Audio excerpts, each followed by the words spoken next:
story time about how I found out my boyfriend's ex-girlfriend was spying on us in the bedroom. Disclaimer, this is not my story time. My boyfriend and I have been together for 1 year. Our relationship is really good. We're like best friends and we tell each other everything. He always wants to spend time with me and we're planning on moving in together. Our families love each other and they're looking forward to us getting married someday. I'll call my boyfriend Dan. When Dan and I started dating, he told me that he had a really crazy ex. He was extremely controlling and didn't let him hang out with his friends or even his family. And when he broke up with her, she went nuts. She actually told her family that he was abusive just to get back at him. When we got together, Dan told me that he was scared his ex might try to do something to us. I told him not to worry, that she wouldn't do anything at all. Boy, was I wrong. Dan had his own apartment and I would stay at his place most nights. And of course, we did stuff in his bedroom. One night that we're on his bed doing stuff, I see a little tiny lens on his bookshelf pointing straight to us. I hadn't noticed it before, so I asked him what it was. He said he didn't know, so he went to it and pulled it out. It was a tiny little camera. Part 2 is up. When my boyfriend and I are doing the dirty on his bed, I notice there's a little lens pointing straight at us. He goes to grab it and we realize it's a little camera. The whole time we've been doing stuff on his bed, it's been recording us. That's when my boyfriend Dan said that it must have been his crazy ex. Let's call her Casey. He had told me that she was really crazy, but I didn't think she was that crazy. Dan starts looking throughout his whole apartment and he finds 2 more little cameras. One in the kitchen and one in the bathroom.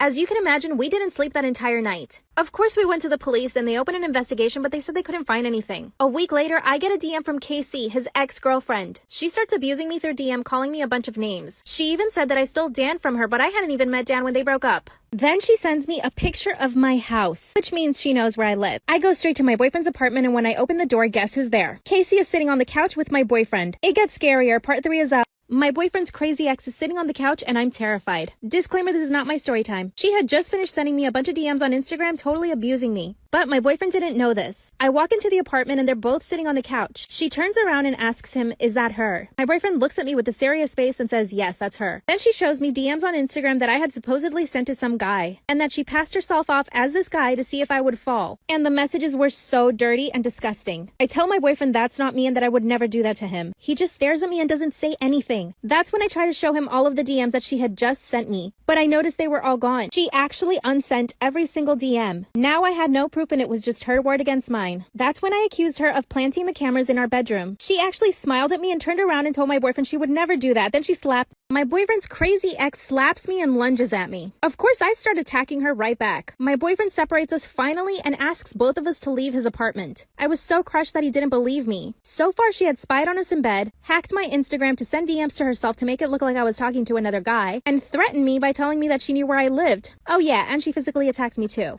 I left my boyfriend's apartment and a few days later he comes looking for me. I explained everything to him and he said he had no choice but to believe me. His ex was too crazy. Then he told me that she went back to his apartment that night and picked his lock. She got naked and crawled into his bed. He woke up, kicked her out, and went straight to get a restraining order. He scanned his apartment for more cameras and found 2 more. What should we do? Here's the story of something a client said to me while I was doing her makeup that I will never forget. A couple of videos ago, somebody commented asking for this story, but honestly, I can't find the comment anymore, so if you guys find it, make sure you tag them below. This story takes place back when I used to work on boudoir shoots. And as I've mentioned before, for most of the women that would come in, this was a completely new experience.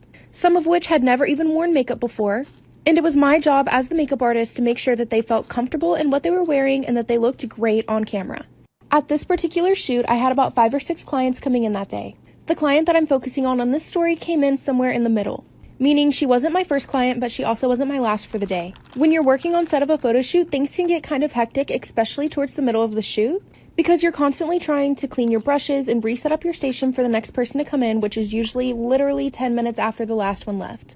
When my client came in, I asked her if she had a photo of what kind of makeup she wanted, or if she knew the vibe of the photo shoot she was going to be doing today. I was really just trying to feel her out and make sure that we had a good starting point set. My client was very shy and she pretty much told me that she doesn't wear very much makeup ever and that she just wanted to make sure she felt beautiful. I pulled up some reference photos on Pinterest and asked her to look through a couple. After about 5 minutes of scrolling on Pinterest, my client looked up at me and told me she didn't want anything crazy, nothing too dark, and that actually she really liked the makeup I was wearing if I could just do the same thing I did to myself that morning. I don't remember exactly the look I was wearing that day, but I do remember it was something very simple and something that just made me feel pretty. I was extremely flattered, and so that's the look we did. I made sure to keep her foundation light, give her some nice warm tones in her contour, and really work with the eye shape while giving her something natural and beautiful. Other than that, my client didn't really say much. I could tell that she was a very shy, nervous woman. Right before she got up out of my chair to go into the photo shoot, I handed her a mirror. And like I said, she was extremely shy. She didn't really say much. But she did tell me that she loved it, and then she got up to go get dressed for her photo shoot. After that, my next client came in, and then the next, and then the next. And kind of in the back of my mind all day, I just kept wondering if that lady really did like her makeup, because she really didn't say much to me at all.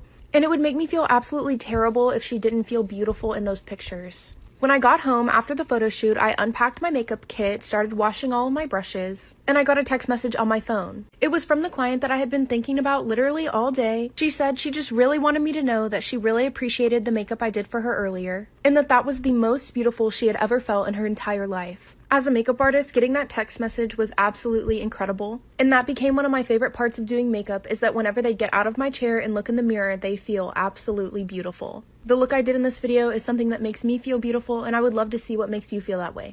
In college, you get a lot of free stuff, and by that, I mean you get bags of rubbers. Any kind you can imagine, flavored, glow in the dark, any colors you want, like they have them all and they keep them in little bags. And I became a very frequent customer because you don't have to pay for them. They just give them to you. And honestly, people really like when you're like, you want to try bubblegum flavor? So about my third time stopping by the booth, they say, oh my gosh, we noticed you come here a lot, which means you should also get tested for STDs. And I was like, okay, because you guys provide such customer service, I suppose I'll get tested. And the testing was free. So I do it and they're like, look, if we find anything we don't like, we'll give you a go, but you probably shouldn't have to worry. And I'm like, okay, whatever. And I actually was kind of worried because I just begun seeing this guy and his name was Garrett and he did theater like me. He was funny, he was talented, he was nice, and I'd just been seeing him a lot. So I was like, I think this can work. Fast forward like a week, I'm hanging out and I get a call. And I'm like, what's up? And they're like, you have chlamydia. And I'm not gonna lie, I had a breakdown. I was freaking the fuck out just because I was like, I don't even know where I got it from. And I would say where I got it from, but then this story would just be sad. And on the phone, they're like, you're gonna have to come in, you're gonna have to take these pills, and we're gonna have to ask you some questions. I'm freaking the fuck out. I go in and I'm like, what are the questions? And they're like, name every single sexual partner you've ever had, write them down, and now you need to contact them all to tell them to get tested. Hi, my name's Adrian. I gave you chlamydia. That's what they wanted me to do. That's what they wanted me to do. And I was going to do it because if you don't do it, it's fucking illegal. By the way, it's illegal. So who do I have to tell? Garrett. I have to tell Garrett. Hey, Garrett. I know everything's going great, but I gave you chlamydia. I call Garrett. I'm like, hey, Garrett, I need to give you something. No, tell you something. He's like, you can tell me whatever. Come over. I come over and I hang out with Garrett. I grab both of his hands and I'm like, look, I know we only had protected, but you need to get tested because I'm a carrier of chlamydia. And I start crying because I really liked Garrett. And oddly, Garrett's really sympathetic. Garrett grabs my hands and he says, hey, don't feel bad, all right? I have something to tell you that might make you feel better. Really, Garrett? What is it? I know exactly how you're feeling right now. It's so hard. Oh, what do you mean, Garrett? Well, last year I infected the entire theater department at Mizzou with chlamydia through a chain reaction. So I've been there. Not the same, Garrett. When I was in school, I was bullied a lot. And honestly, I don't even really judge these kids. I was weak and they saw that. And as nature implies, they took advantage of it. Specifically the neighborhood kids. I won't name any names. But I was kind of like just like the kid that was like around to like just be pushed around or picked on. Like literally one time we were even walking home and two of the girls were like walking behind me and like they were laughing really hard. And I was like, what's so funny, guys? And they were like, we were just like joking about pushing you in front of one of those cars. And like, obviously I didn't laugh nearly as hard because all I could think about was dying. But this actually manifested into a series, a rivalry, if you will. I wasn't really down for this rivalry though, because again, like I was weird. I liked God, I liked reading, and I liked boys, but only boys that were in emo fashion. I was a simple girl and I did not cuss. And one day at school, the neighborhood girls came up to me and the leader of them, let's call her Alice. Alice walks up to me and she's like, so you think you're better than us? And I'm like, what? Because I played cello, you know? I wasn't walking around with my cello case, coming out of orchestra acting like I owned anything, let alone an ounce of social standing. So I was just confused. And I was like, I don't think I'm better than you, Alice. And Alice was like, yeah, you do. You don't talk to us at school. You think you're better than us. You walk around. You think you're so cool. And I was like, I really don't think I'm anything. And then she says, let's fight. Let's fight right now. And there's these kids that are starting to circle around us. And I'm like, I know I'm going to get my ass beat, so I would prefer if we didn't fight. Except it came out sounding like, no, thank you. My mom says that girls aren't allowed to fight, so I would like to not fight. And she's like, no, let's fight right now. And I was just like, look, I don't want to fight you.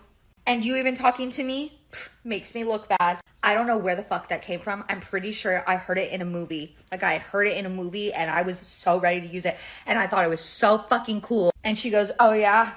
Your dad divorced your mother because he doesn't love you and that's why he doesn't want to be around. I kind of just... everything went silent because, like, nobody had known that my parents were divorced. So I just walked away and I cried. Just in a corner 5 feet away, and everybody agreed it was a little harsh. And then fast forward to the 8th grade dance, she said something shysty to me. I don't really remember, but I think it was something along the lines that I looked fat. And so I decided to cuss for the very first time, and I said, what the shit, Alice? What the shit is wrong with you? What the shit? Okay, I have a story, and if you'll excuse me from smiling so much, I'm just like a little tipsy. But I was in 5th grade, and I wanted to be in the talent show, but I was way too scared to do it by myself. I originally had one of my friends like plan it with me, and we were going to do a duet and a planned dance to Fergalicious by Fergie. Which, like, now I, like, even think about it, like, that's not really that appropriate for 5th graders. But it's what I chose because I loved Fergie and my mom didn't watch me. I had done the costume designing. I got my mom's floor-length fur coat, a pair of heels that didn't fit me. And I'm not gonna lie, I was, like, the brains. I was the choreographer. I was the person who had definitely put the most work into the performance. And unfortunately, I have my partner step out on me. And the way that the talent show worked is you had to try out for the talent show and then you made the talent show. The trying out, though, was actually just, like, in front of your class. So, like, the 5th grade class would see you try out for the talent show. And if you made it, you could be in the school-wide talent show because you were talented enough. So, my partner backs out. And I'm just like, holy shit, who am I going to get to be my partner? Hold on. Oh my god, I literally have a yearbook. Shut up. I'm looking for it. Hold on. I found it. Oh my god, I almost broke my phone. That's me. That's what I look like. So imagine just this girl doing this before you see the story. And I called upon this girl. This was the neighborhood girl in my neighborhood. And I was like, look, girl, you're gonna have to perform Fergalicious with me. Do you have what it takes? And she was like, yeah, I'll perform it. We get on stage. This bitch doesn't know Fergalicious. I'm there with my entire fur coat, my big ass sunglasses, and I was new in town. I had just gone to the school like I just transferred, and this was my big debut. And I'm like in 5th grade, and I'm like, Fergalicious, I am promiscuous and this body tastes delicious. Because again, I cannot stress enough, I did not have an active parent. And you know what she does? She abandoned me. She left me in my floor-length coat. And she made me finish Fergalicious by myself. And I didn't make any friends after that. I know I told you all the story about Seth, but there's another Seth who caused me way more pain than my great emo king, Seth Waffles. That's what he went by the way. He went by Seth Waffles. But this Seth was local. He was a homegrown, asshole. Like, ever since I was little, I hated Seth. I was childhood friends with this guy named Justin, and he was best friends with Seth. And if Justin was hanging out with Seth and I was in elementary, I ran my happy ass upstairs. He creeped me the fuck out. And he wasn't like weird, like, he was popular. He was way more popular than me, but the way he looked at me, I don't know. There was something so dark and fucking twisted behind those little blue eyes. And he had no eyebrows. He had like pale ass eyebrows. So fast forward, we're in junior high. I look like this. Don't laugh. This is how I look like. This is a real fucking picture of me and not Coconut Head from Nasty Classified School Survival Guide. There was something about this face that just, it made people filled with rage. Like I was targeted. Like I was random, I was cool, and I didn't deserve what happened to me. So that sweet girl, she's excited because she gets to go to Slitterbond. It's a junior high trip, and even though it's my worst fear at wearing a swimsuit, I'm like, this is gonna be the best day of my life. I pick out my swimsuit, I get my things together, and I'd actually just been bitten by a brown recluse. I had an open wound in the back of my leg, but even though the doctor said I couldn't go, I wanted to go, so I was in pain, but I went. And I'm getting on the bus, and Seth and Sebastian, his stupid little friend, come up to me, and they're like, and I'm just clutching my open wound, and I'm like, how may I help you? And Seth is like, oh, Sebastian wants to ask you something. Sebastian looks at me and he goes, do you want to go out with me?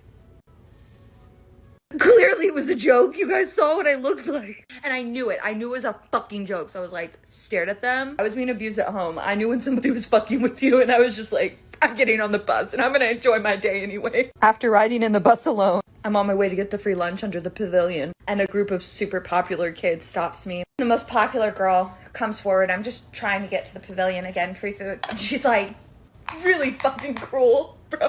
So I heard Sebastian asked you out earlier, but now he's actually going out with Alexia, so I think that means he asked you out as a joke. I freeze because I'm in my mom's one piece, and I'm chubby, and I'm chafing. And I was like, yeah, I get it. I'm being made fun of. I get it. And you think it would end there, right? No, because my life's a joke. Weeks later, Seth comes up to me and he has all these papers and he said, I got everybody in school to sign them. And I say, what? And he says, it's a petition for you to be nicer to me. Around the time the first Twilight movie came out, I was just existing in my house, and my father came up to me very quickly and he said, hey, you've read every single one of those Twilight books, right?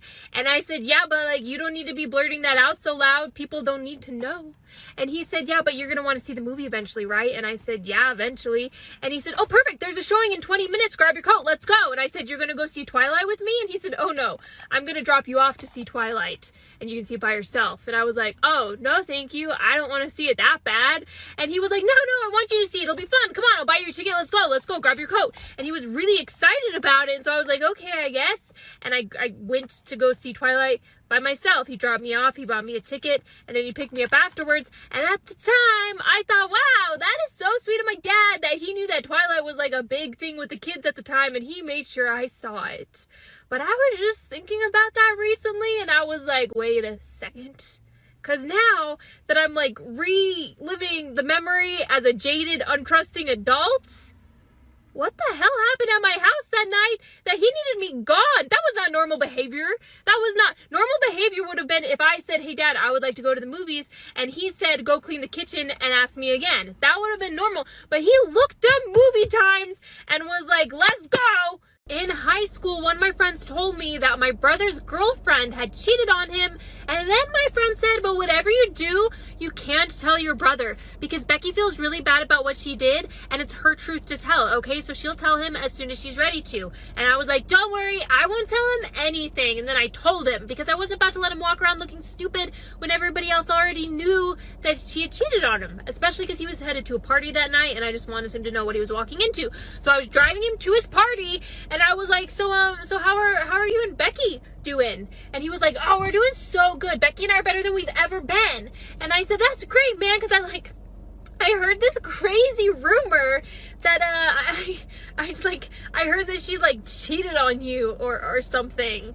And he said, oh, with Anthony Leibovitz? Yeah, I know about that. It was last summer and we just got into this huge fight, so we were kind of technically sort of on a break, and I'm okay with it now. And I said, oh, that is new information for me, because what I was told was that she cheated on you with Jason Murray, and then I heard it was last week. And he got dead quiet. He didn't say anything for like 5 minutes. So finally I said, would you rather we just skip the bonfire and I could take you to get ice cream instead. And he was like, no, Kate, I don't want ice cream. Okay, I'm not a child. I'm 16 years old. And I was like, sorry. And we kept driving and I dropped him off at the beach. And then I went home and two of my friends were at my house. And I was like, man, it is about to go down. I just told brother that Becky's cheating on him and he is pissed. She came running up to our car and she was like, hi. And he was like, no. And I really wish I'd stayed to see the whole thing. And my friend said, wow, wouldn't it be so cool to like be a fly on the wall for that breakup? It's going to get crazy. And then I don't know how my friends and I came to this decision, but we decided to drive back down to the beach and hide in the bushes and spy on him while he broke up with his girlfriend. And we all put on black clothes and beanies and sunglasses because we were like, this is what spies wear. And we sped off to the beach to try and make it in time. But then we got pulled over by a cop and the cop was like, do you have any idea how fast you were going? And I was like, I'm sorry, officer. We were just really wired because we were listening to a lot of One Direction really loudly. And we wanted to make it to the beach in time to watch my brother dump his cheating girlfriend. And the cop was like, well, slow down. And then we made it to the beach, but they didn't even fight. They just made up and started making out. And we were like, oh man, we got all dressed up in our fancy outfits for this. And then his girlfriend noticed me in the bushes, but she didn't recognize me, probably because of my fancy spy outfit. And she looked at me and she was like, sorry, honey, he's taken. And I was like, okay, first off, ew. Second of all, call me honey again and I will put laxatives in your drink at Thanksgiving. One time I found a man in my kitchen who I did not know, and normally I would be alarmed by that, but this man had the proportions of like an anemic noodle. And so I was just like, I can take him. And I said, who are you? And he said, oh, sorry, didn't mean to scare you. I'm actually dating your roommate and she just told me I could hang out here until she got back. And I said, oh, she's actually been talking about you a lot. I'm surprised we're just now meeting. And he said, yeah, well, I'm trying to keep things slow with her since I just broke off my engagement. And I was like, what? And he said, yeah, I was dating this girl, right? Her name was Claire.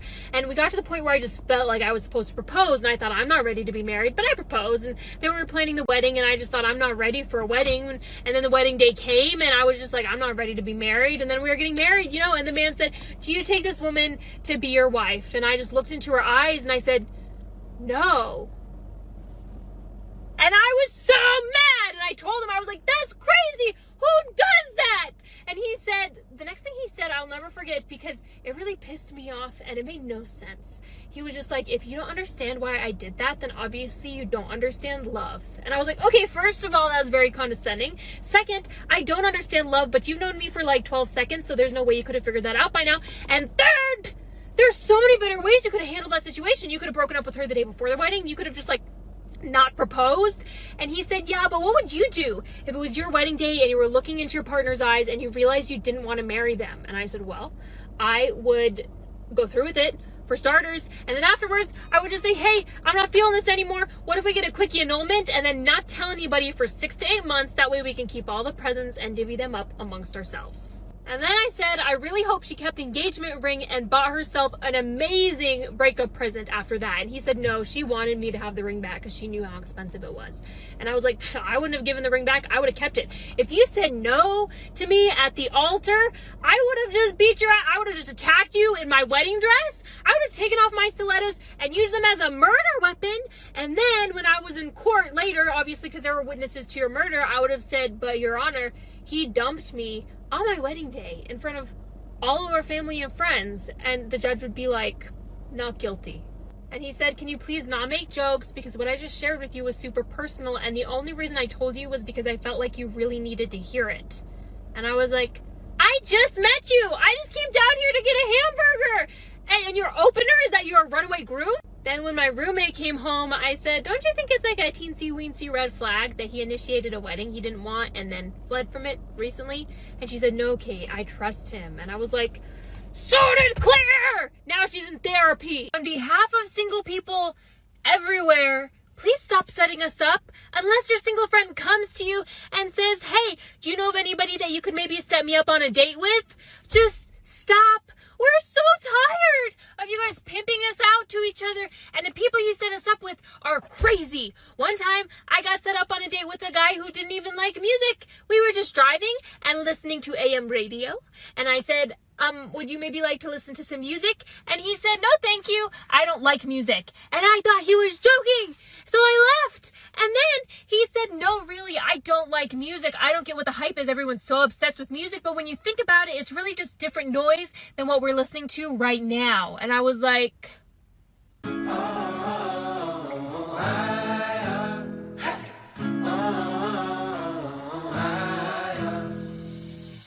wandering bodies stumbling side by side, sharing a bottle on and so all night. We missed the last loop and the bus has gone, so now our only chance is wandering on. I've got you, hey, and you got me, so let's see, hey, where freedom leads, and we'll still hear the birds out singing while both our ears are ringing. No, tonight.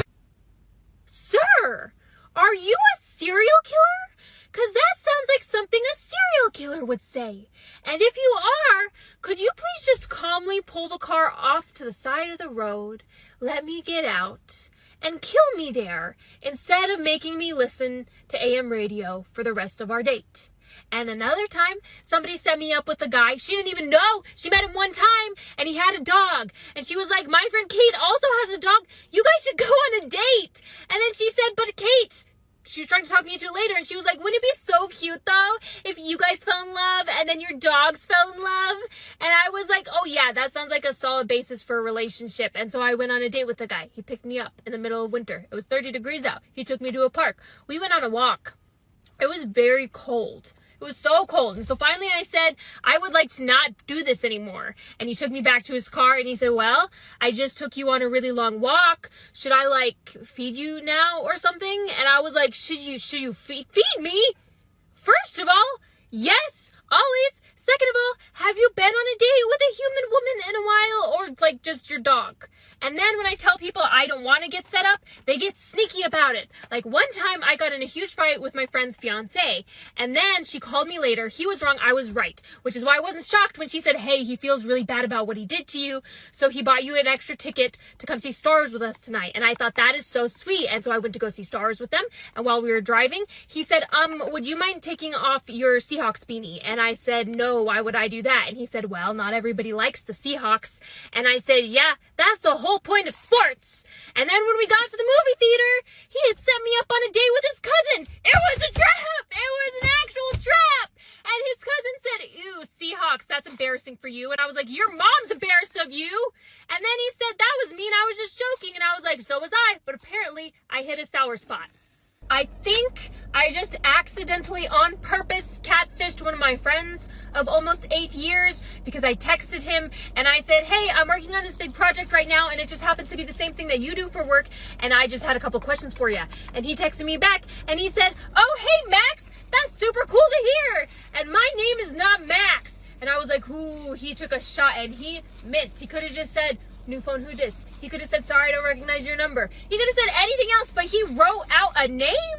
And also, how do you not have my number, dude? We've known each other 8 years, for starters. Second, was there some kind of a falling out that we had that you didn't tell me about? Because that would have been nice to know. And so anyway, I was like, fine, if he wants me to be Max, I can be Max. And it wasn't that I pretended to be Max. I just didn't correct him. And we kept talking. And then I started to feel bad because he was actually being super helpful. And I thought maybe I should set up a lunch to like chat with him a little bit more about this. And then when he arrives, he'll be like, where's Max? And I'll be like, surprise, bitch! But then he suggested to me that we should do a collab of some kind together. He's like, yeah, we can collaborate on a strategy together. He said we should collaborate on a strategy together if you want. It could be cool. Like, it's one of my favorite things to do. And I was like, ooh, now I should really tell him that I'm not Max. But first, I went to his Instagram and I went to the list of people that he follows and I found Max, and Max is a lady. Max is a hot lady. And she has abs, not just like the little starter pack of abs, but she has like 6 whole abs. And I zoomed in to make sure they weren't photoshopped, and they weren't. And now I don't know how to text him and be like, hey man, this isn't Max with the rock hard abs. This is Kate with the squishy everything. When I was in high school, a teacher was like, Kate Smith, I need to see you after class. And I said, am I in trouble? And he was like, only a little bit. And then I went to his desk after class. Everybody else had left. And he pushed a document across the desk. And he said, this document that I sent home for your mother to sign very clearly has her forged signature on it by you. And I was like... And then he said, I could lose my job if I don't send you a fresh form to have your mother actually sign this time. And I said, okay. So I went home and I got my mother's signature and then I brought it back in. And then he had saved the old document and he put the documents next to each other. And he said, now for the future, this is how I caught you. And this is what you should do next time to not get caught. And then he taught me how to forge my own mother's signature and suggested that I practice.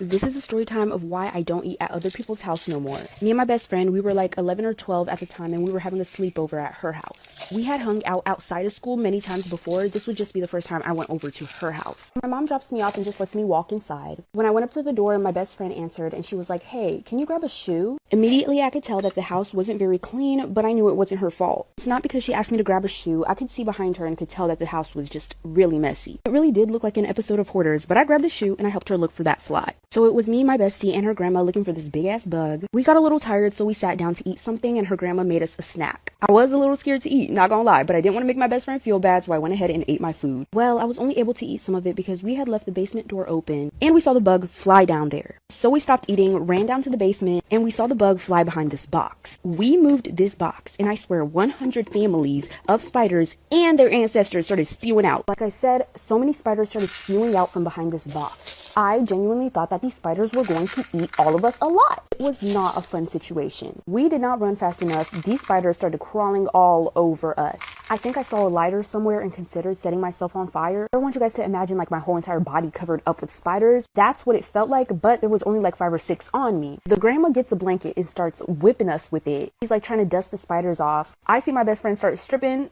I was a little about that, but I was like, fuck it. Anything to get these spiders off. Once we felt like we were good, we ran upstairs. My best friend started crying to me and apologizing and saying how much she hates her life and how she's so embarrassed. But I told her that all is good and this doesn't change the way that I see her at all. We have our little moment and then we sit down to eat again. And you know, I'm going in on my little SpaghettiOs. But all of a sudden, it starts getting crunchy. I ignore it and I get down to the bottom of the bowl. When I look down, there is a half-eaten spider in the bottom of the bowl. So like I said, I was munching and grunching on some SpaghettiOs. It's getting crunchy and I'm like, what's this crunch? Where's all this crunch coming from? I was like, bruh, it's probably some expired SpaghettiOs, but let me finish this bowl so my friend don't feel bad. When I got to the end and there was only some soup left, I saw a half-eaten spider. The same spiders that we had seen downstairs. My body?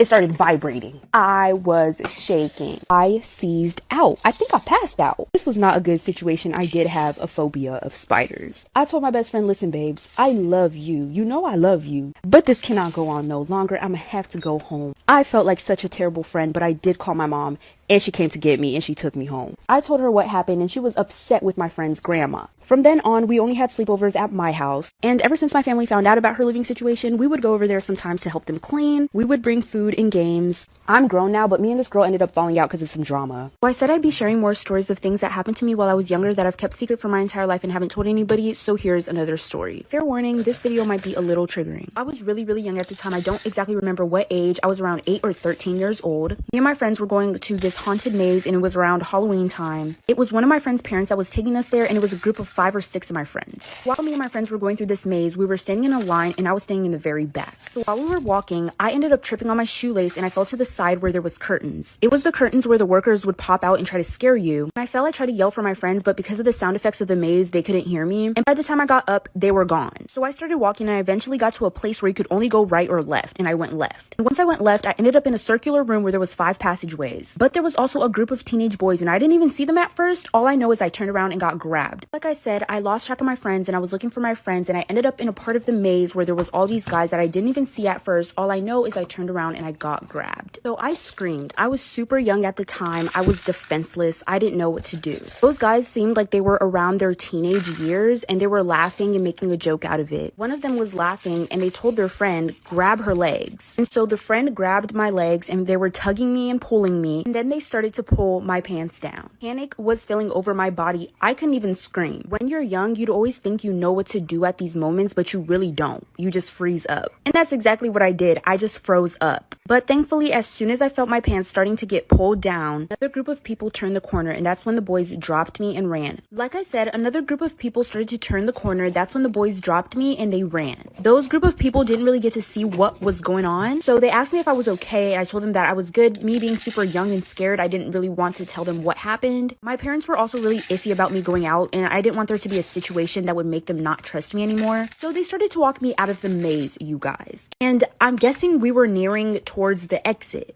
But as we were nearing towards the exit, I completely forgot about the boys. I realized that I didn't have a bracelet that I was wearing. Me being young and trying not to annoy the people that found me and were helping me get out of the maze, I wanted to turn around, but I didn't want to tell them that I needed to turn around because I lost something. So I ran back. As I was running back, trying to find this bracelet in this maze, I had ran into the same group of teenage boys who assaulted me.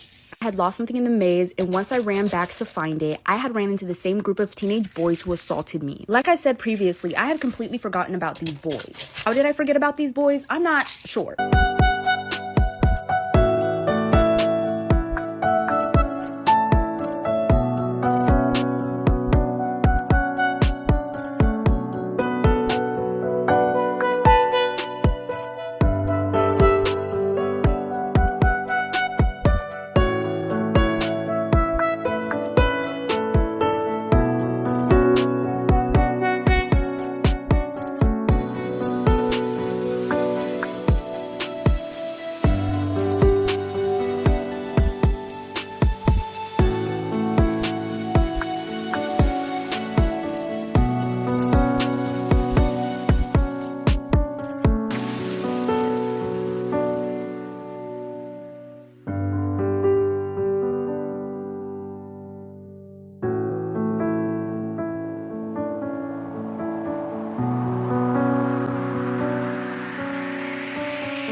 Was very young, very dumb, and I wish I wasn't scared at the time to tell those people who were walking me out of the maze that I had lost something, because I'm sure they would have been nice enough to help me find it. But I was scared. I didn't want to annoy them. So as soon as I saw those boys, I was thinking life or death. Why was I thinking life or death?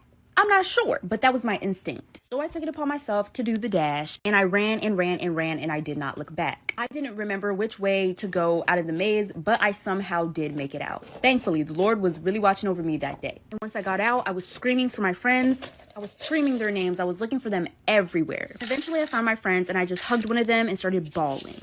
Story time about how my brother caught me hooking up with his girlfriend. My brother started dating this girl last year, and they were hanging out every day. Also around that time last year, I started to figure out my sexuality. Well, since my brother and her would hang out every single day at my house, I would see her all the time. And I started to get little feelings. Something came over me, baby. I was like, God is a woman. I just kind of came to the conclusion that I liked girls. Since she was dating my brother and they were home all the time, me and her kind of started talking too. We exchanged Snapchats, just a friendly exchange. Keep in mind that at the time she didn't know my sexuality. Nobody did. So that night, after we exchanged Snapchats, I was Snapchatting somebody else, and I was sending them some explicit pictures. Since I recently just added my brother's girlfriend on Snapchat, her name was at the top, so I accidentally clicked on her name and sent her the explicit picture.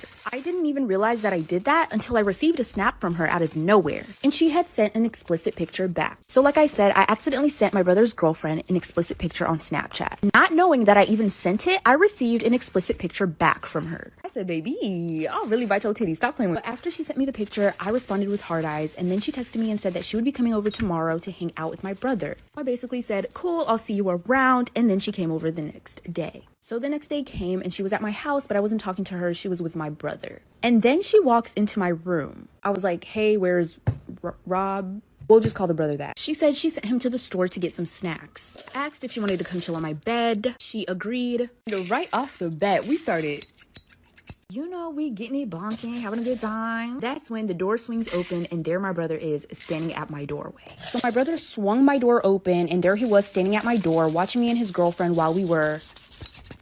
Immediately, he was just like, oh, really? You're both fucking gross. That's when he turned around and left. Later on, we had to have like a family talk about this, and I had to come out about my sexuality to my parents, and it was really embarrassing. My parents were super accepting of me coming out, but my brother wasn't as accepting, and I'm thinking it's mostly because of the fact that he had to find out the way that he did. Because it wasn't my sexuality itself that bothered him, it was how he found out. Later on, he told me that he walked into my room because he heard us laughing in there, and he wanted to ask her what exactly she wanted from the store. I was gonna ask her if she just wanted to come with, but that's what he walked in on. So my brother went ahead and broke up with his girlfriend. That's when me and her started dating, and we've been dating for about 2 years now. This is why you should never trust your friend if they tell you that their pet don't bite. Charla Nash would go over to her friend's house, Sandra, every now and then to watch over her 200-pound chimpanzee. Charla knew straight off the bat that she did not like that chimpanzee because it always scared her. There was even a time where the chimpanzee jumped on Charla's back and ripped out a chunk of her hair. Charla started crying, but her friend Sandra thought it was funny. Sandra would not be laughing at anything that chimpanzee did much longer after this day. One day, Charla gets a call from Sandra saying her chimpanzee wouldn't go back in the cage and she needed some help. Charla drove over there to help her friend, and immediately after, Sandra would have to call the police. By the time the police arrived, Charla was laying on the ground with half of her face eaten off, no jaw, her nose hanging from her face by a piece of her skin, and with both of her hands ripped off. This is what Charla looked like before her attack. Her entire face was mutilated after the attack, but since the photos are super graphic, they'll be posted on my Instagram story. Part 2 will include the unsettling phone call Sandra made to the police and how she described her friend getting eaten and ripped apart.